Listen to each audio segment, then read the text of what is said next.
Assalamualaikum warahmatullahi wabarakatuh.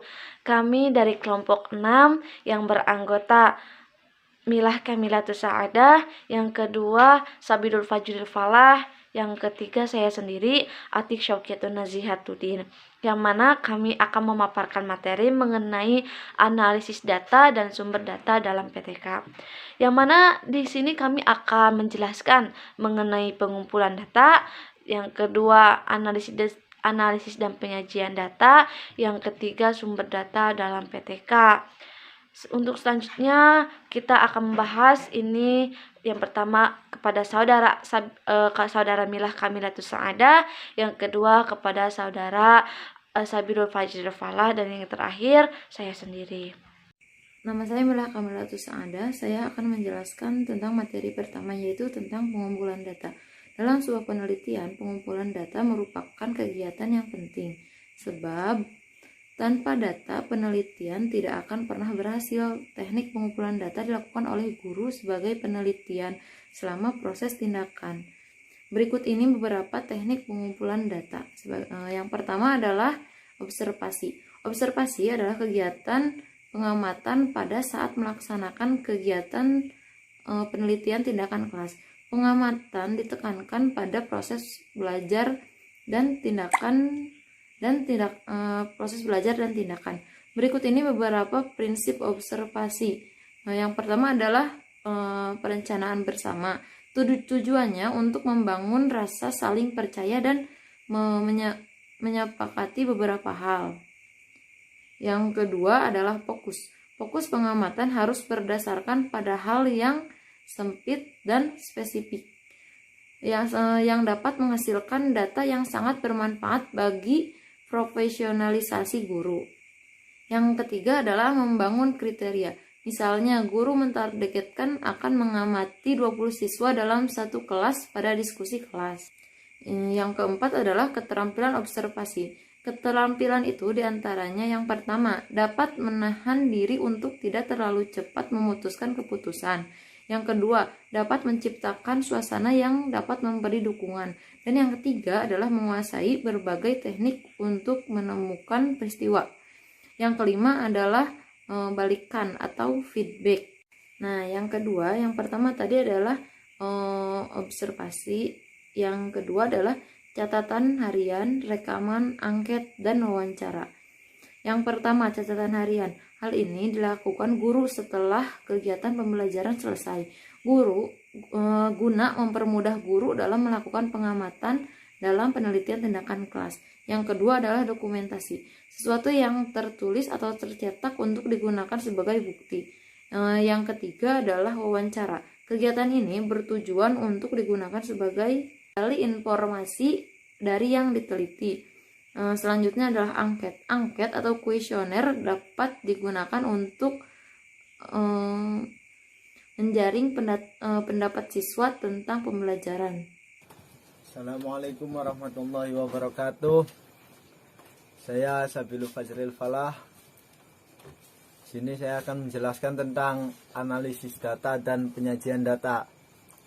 Penelitian tanpa melakukan analisis data tidak mungkin bisa menjawab untuk melakukan penelitian. Menurut Mills pada tahun 2000 bahwa analisis data merupakan upaya yang dilakukan oleh guru yang berperan sebagai peneliti untuk merangkum secara akurat data yang telah dikumpulkan dalam bentuk yang dapat dipercaya dan benar. Oleh karena itu, melakukan analisis terhadap data maka diperlukan teknik.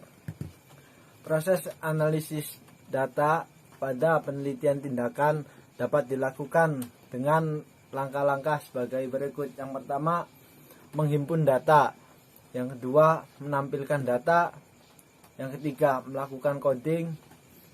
Yang keempat, mereduksi data. Yang kelima, melakukan verifikasi. Dan yang keenam, interpretasi untuk menuju pada kesimpulan. Keenam langkah tersebut sebagaimana dijelaskan pada diagram di bawah ini.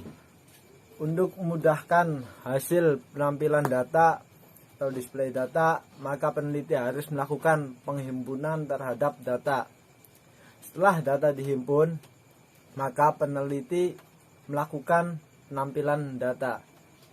Sementara teknik analisis data sebagaimana yang dikatakan IGAK pada tahun 2008 dapat dilakukan secara bertahap. Yang pertama dengan melakukan penyeleksian dan pengelompokan, yang kedua dengan memaparkan dan mendeskripsikan data, yang ketiga menyimpulkan atau memberi makna terhadap data.